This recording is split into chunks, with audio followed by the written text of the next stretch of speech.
Breaking news చూస్తున్నాం. Phone tapping కేసులో SIT దర్యాప్తు కొనసాగుతుంది. 2023 ఎన్నికలకు 2 నెలల ముందు అధిక సంఖ్యలో ఫోన్లు ట్యాప్ చేసినట్లుగా సిట్ గుర్తించింది. అయితే బాధితుల్లో జర్నలిస్టులు, సినీ, రాజకీయ ప్రముఖులు, వ్యాపారులు ఉన్నారు.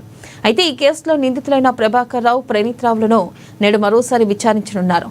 ఇదిలా ఉంటే జూబ్లీహిల్స్ పోలీసుల ముందుకు 15 మంది సాక్షులు రానున్నారు. వారి వాంగ్మూలాలను జూబ్లీహిల్స్ పోలీసులు నమోదు చేయనున్నారు.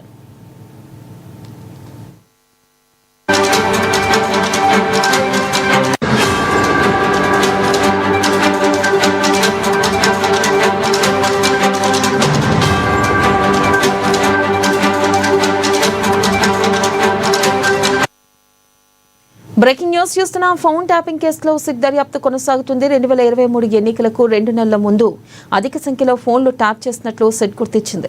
అయితే బాధితుల్లో జర్నలిస్టులు, సినీ, రాజకీయ ప్రముఖులు, వ్యాపారులు ఉన్నారు.